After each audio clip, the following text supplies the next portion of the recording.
Hello there and welcome once again to The Verdict. Mick Cornett with Meyers. We're here every week, meeting interesting people and dealing with topical issues. And there's been a little bit of a change down at the law school in Norman. Yes, there has. We have a brand new dean, just a few months in the position, Katheleen Guzman, who's joining us today. We are really pleased to have her. She's got the law school in great shape. She's, of course, been there a while, but not in the dean's position. So you're meeting my boss today at the law, one of my bosses One today. of your bosses. Yes. Yeah, it would be a long list. Well, of the all major people that boss claim to is be a your producer on the show, my wife Amanda. We'll be back with more on The Verdict right after this.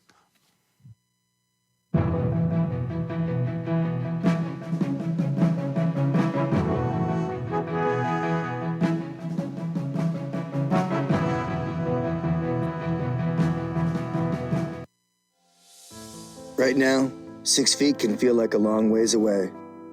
But from 6 feet, we can still smile at each other. From our doorways and our stairways, from opposite sides of the street and opposite sides of the country. Through fear and frustrations, we can remind each other that we are still here for each other. Because we can still smile at each other. And we're not going anywhere. Military service ran in my blood, starting from my father, which joined the Navy. On the Chickasaw side, my uncle, which served in the United States Army. I'm Benjamin Espinosa, Chief Petty Officer, United States Navy, and I'm Chickasaw.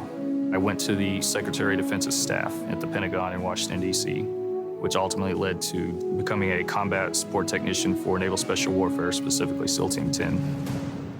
I think to be proud and to love your tribe, to love being Chickasaw, you also have to love being American.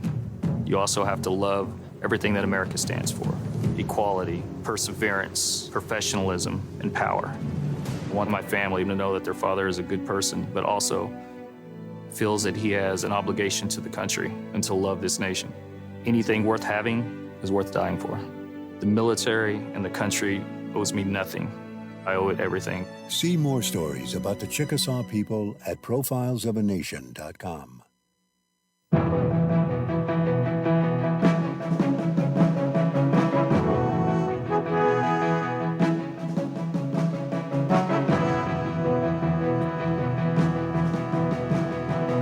Welcome back to the set of The Verdict. Mick Cornett with Meyers. Kent's going to introduce today's guest. As we indicated in the open, our guest today is the new dean of the University of Oklahoma College of Law, Katheleen Guzman. Katheleen has been at the law school. She's not newly arrived there. She's been there since 1993 in a number of different positions. She did her undergraduate work at the University of Arkansas, her law work at the University of Arkansas, and she, in her undergraduate work, graduated with honors. In her law work, she graduated with highest honors. She has, as I say, been at OU since 1993. She has had many teaching honors. She's a prolific writer, speaker, teacher, and has been selected as the outstanding teacher at the law school on a couple of occasions. She has a very nice touch to the running of the law school and has some very big shoes to fill, which I know she will. Katheleen, sure glad to have you. Welcome. Thank you so much. I'm really excited to be here, and I will share that I've watched this show many times on the weekends, and I never thought I'd actually be on the other side of that camera, so thank you for inviting me. We're glad to have you. To a certain extent, you've been under the radar, but now you're on the radar. And so, first of all, welcome to the radar.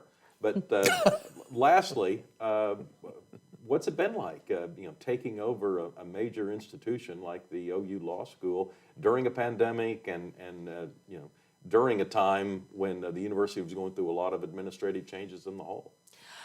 I would say interesting, and maybe interesting is a bit of a euphemism. It's been challenging, but there has been so much excitement. And as you both noted, gosh, huge shoes to fill. President Harris was an extraordinary dean, Dean Coates before him, Dean Swank before that, others before them. It's just been an extraordinary time, and it's an inflection point as well, I think, for legal education, in many ways, the world. And the opportunity to continue to serve an institution that I absolutely love, even though I'm not teaching, the loves of my life right now anymore, which wills and trusts and basic property law. it's been an education, and I feel privileged, as I say, to be here at such a critical point in time. Well, talk to us about the challenges that you had to face, you and your staff had to face with COVID, and how did the students react? Well, sometimes it depended upon the day. I mean, with COVID, we would think that we would have everything figured out, but that's a fool's errand to think that you can necessarily have your head around and your mind around exactly what's going to happen with, a once in a lifetime, if not once in many lifetime event. So we worked very, very quickly and assiduously early on to do the types of things that I think are fairly traditional to make the building safe. So we, new filters and air purifiers and a cleaning schedule like you would not believe. And we make sure that we spread out the students in the classrooms and all of the things that I guess one would suspect others would engage with that type of challenge. But one of the things that we also did, or many of the things that we did, were a little bit less traditional. For example, I don't know if you've been to the law school recently, but for many years, we've had an absolutely beautiful Bell courtroom. And so we retrofitted that, and we took out all the seats and we turned it into an absolutely beautiful Bell classroom. And so while before it could seat about 350 students or so, we made sure that we set it up in a way that we could accommodate, 60 to 70 students in the classroom. And for students who are oftentimes just hungry for that type of personal interaction, that the dynamism that I think is difficult, not impossible, but difficult to replicate online, they've been really happy, by and large, to be able to come back into the building, and they have just returned with huge enthusiasm. I'm really proud of this. So I want to note that from the middle of August to now, we have had only 14 cases, of which we are aware, of COVID among our students and our community. And that's out of how many students? 555, and if you add faculty and staff, would be up over 600 in the building. So that's about 2%. And I think much of that owes to the care that our students have taken, the care that our faculty and staff have taken, the care everyone really has taken in confronting something that none of us anticipated, but that surprisingly, we're in our third academic year of dealing with. So it's been a challenge, but as the saying goes, it's also been an opportunity. And I just could not be more proud of our entire community for pulling together and working together to continue to allow our students to achieve their personal and professional goals. What's enrollment like? Enrollment is strong. I mean, this year, we had an extraordinary yield for our first year class. So we have one of the largest classes that we've had in, I'd say, probably 25 years or so. We've got 211 students who have come in. Overall enrollment, as I said, about 555, but that's just for our on-site students. So we also have an online cohort of approaching 500. Wow. So when you think about it that way, we just have a large number of students, and they're just engaged and excited in a way that is something to behold. They keep us on our toes. I will share this as well. It looks as though our enrollment this coming year for fall of 2022 is going to be equally high. Our application rate is up 60% from this time last year. And I think, 60%. And I think that much of that owes to, what we're able to accomplish at the College of Law. We've got a wonderful song to sing, and when people find out about it, and as they have, given some of the awards and so forth that we've earned over the past few years, they're applying in record numbers, and we're lucky.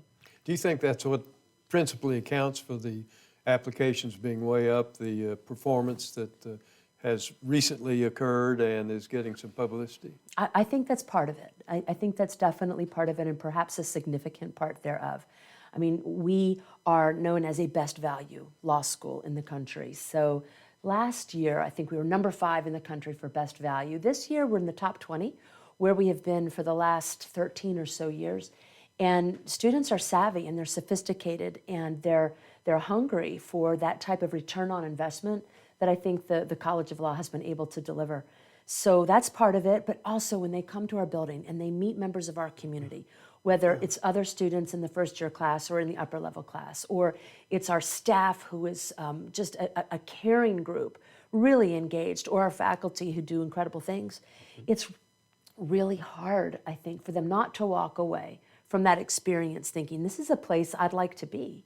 And you know, we are all about that. So we have had just some incredible students. I think all of our students are incredible. But we've been both lucky, but I think we've made a lot of our luck in terms of what we've been able to accomplish that excites people about the University of Oklahoma writ large, and then the College of Law in specific. What are the trends, men, women, in-state, out-of-state, area of study? What trends do you see at your school? Well, we have been about half and half in terms of gender for many, many years. And right now, I think we're at about 51% enrolled students who self-identify as women and about 49 who identify as men. And that's been the case, or at least right there on the cusp, as I noted for many years. We anticipate about 1,500 applications this year. So our trajectory is such that we'll be up higher than about the 900 or so we had last year and the 700 or so the year before that. So our application numbers are going up. We have about a third of our students traditionally who apply from Texas. And that's been one of the challenges, in fact, that we faced, because with a significant student cohort and interest group coming out of Texas, but really a push, I think, in Texas, especially North Texas, with some new schools that have opened. You know, that's a challenge that we faced, but so far we've been holding our own. And I'm seeing students come in and enroll. You know, they apply, and then hopefully we convert those applications to actual students. And then they seem to be very happy. Now, in terms of subject matter interests, many students are interested in public interest work. Not all. We have students interested in corporate law and business, in criminal law, either on the prosecution or the defense side, in politics, in your traditional firms, large, small, medium, sole practitioners. But I think most recently we've had an influx of students who've really been drawn in perhaps by what they think they can do and what I think universities owe democracy. And Is social justice? yes, Is that what you're saying? well, social justice, but even more broadly than that, public interest from a broader perspective. Our students are really passionate about that and other things. Katheleen Guzman is our guest. She's the dean at the OU School of Law. We'll be right back.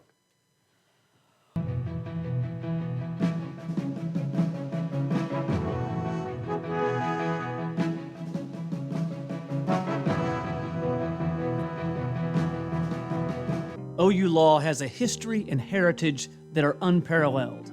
At the University of Oklahoma College of Law, we empower our students to pursue the career of their dreams. We have the highest U.S. News ranking ever achieved by an Oklahoma law school. We are the first law school in the country to launch a college-wide digital initiative. And this year, our competition teams ranked number 2 in the nation. OU Law, generations of excellence, limitless possibilities.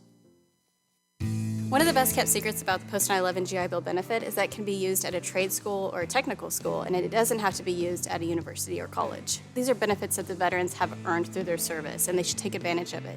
Veterans really need to understand that there are many resources offered by the Oklahoma Department of Veteran Affairs. They're there to help you find the right school for you, the school that will help you and your family make great steps into your future.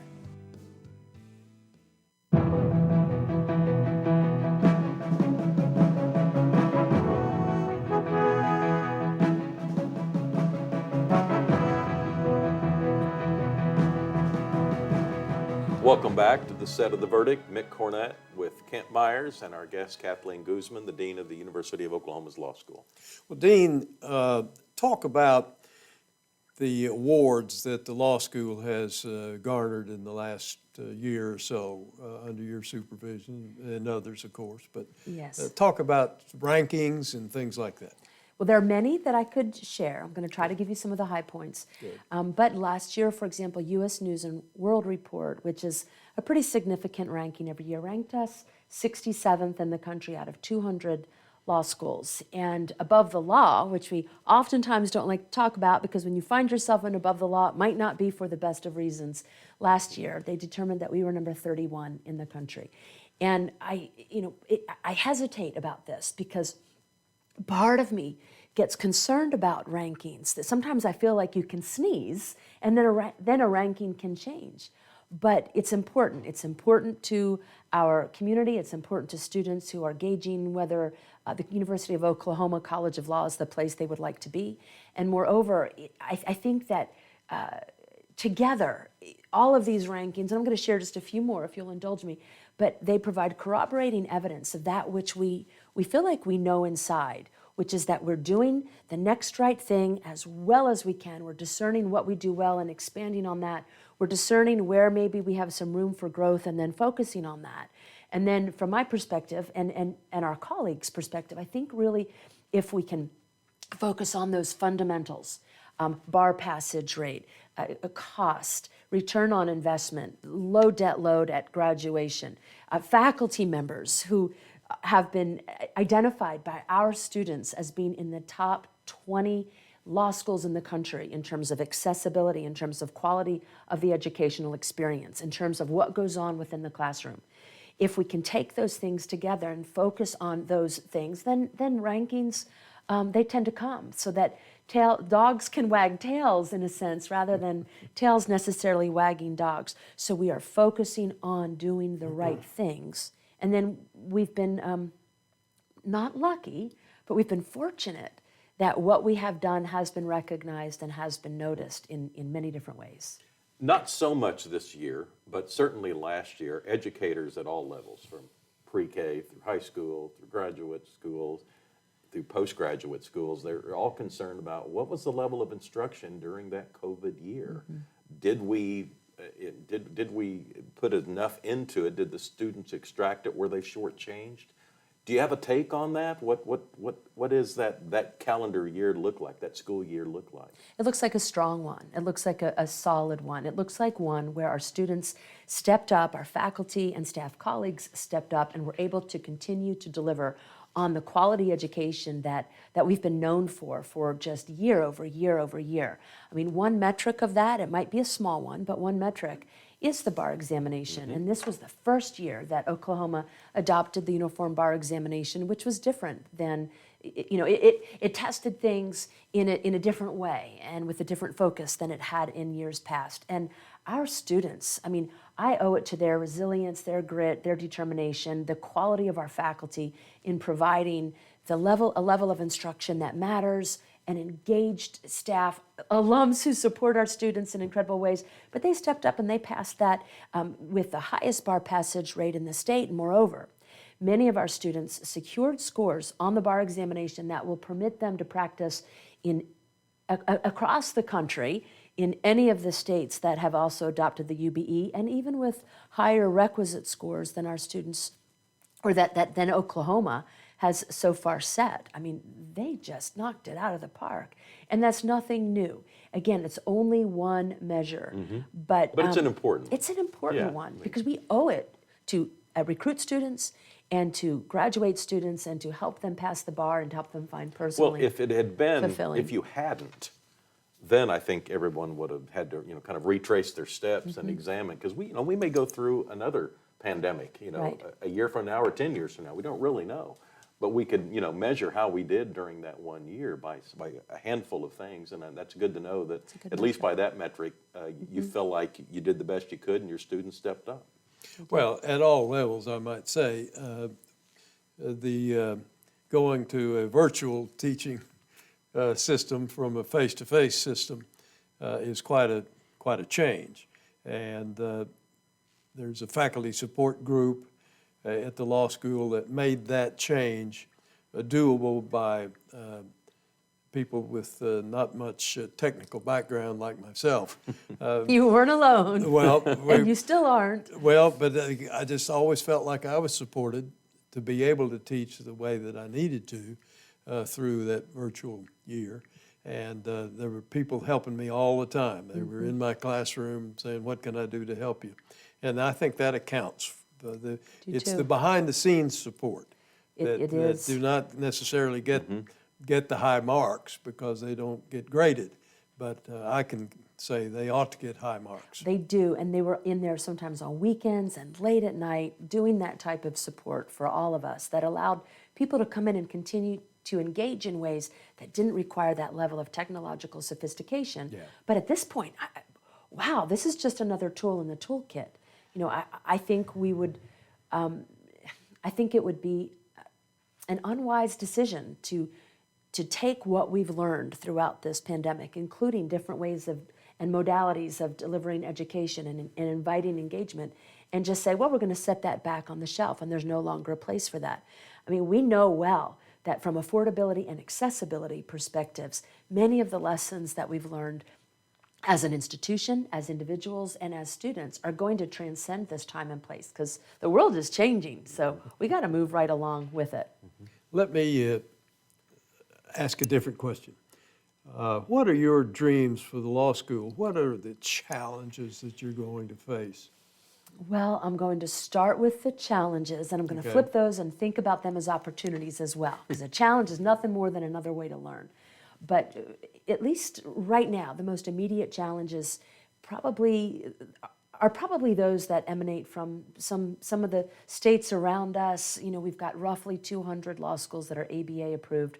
We have a big play for some of our best and our brightest, and I mean that very broadly. I don't mean that just based upon proxies, but on engagement and leadership potential and leadership, demonstrable leadership steps and so much more.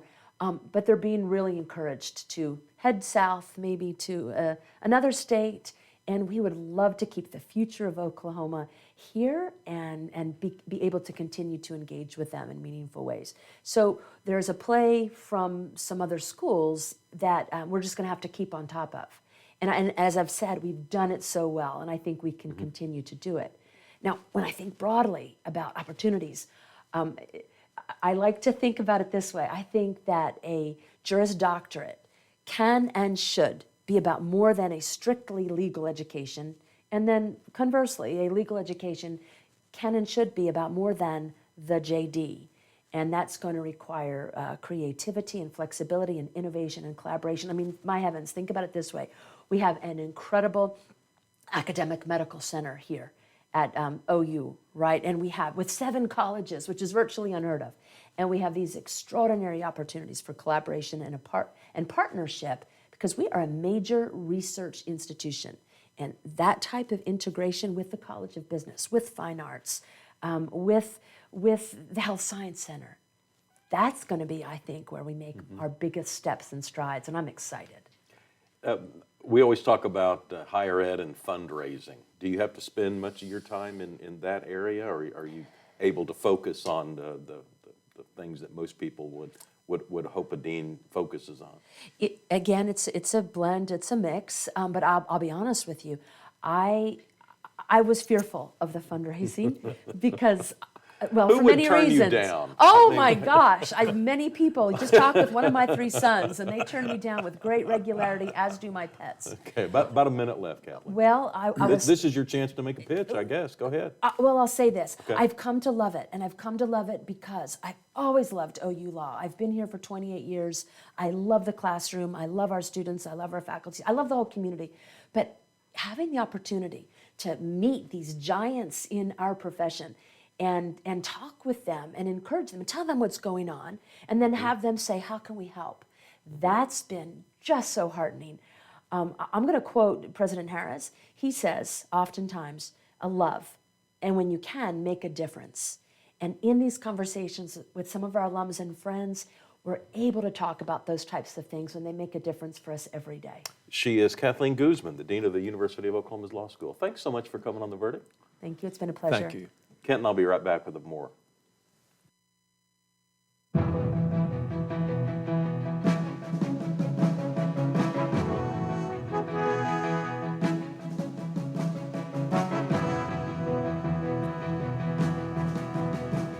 It used to be okay in hospitals. It used to be okay in movie theaters. It was okay in classrooms, restaurants, and airplanes.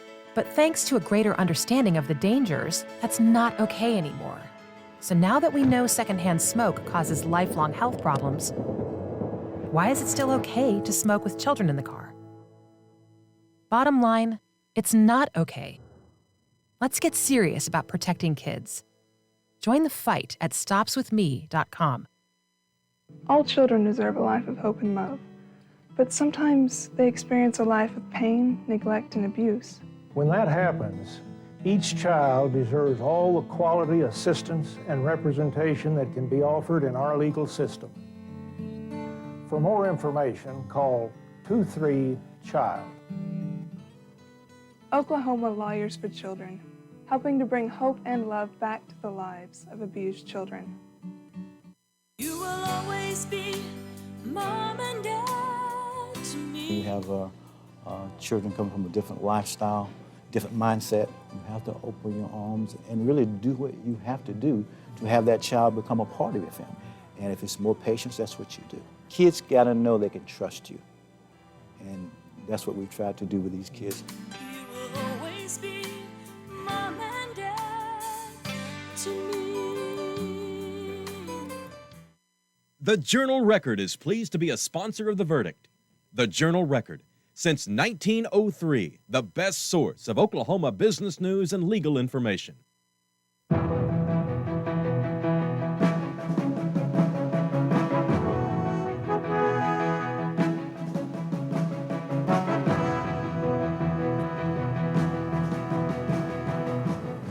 We're back on The Verdict. Mick Cornett with Kent Meyers. We just finished a show with Katheleen Guzman, the Dean of the Law School at OU. Yes, she has been making a difference at OU for a number of years now, but she's now in the top position, and she'll continue to make a positive difference for us, I know. Absolutely. We have some website information. You can get more information about the University of Oklahoma's Law School on their website at law.ou.edu. That's law.ou.edu. And we have a website. It's called theverdict.tv. You can log on to there and tell us about a guest you'd like to hear from or a subject you'd like to see us explore to a deeper extent. We really appreciate those comments. That website is theverdict.tv. And, well, let's see, that's 1,072 shows. Yes, Yeah, and we're about halfway through, I think. Yeah. Well, we may be through. I'm not sure it's halfway. All right. Well, for Kent Meyers, I'm Mick Cornett. We'll be back next week with another show, and we hope to see you then. Done.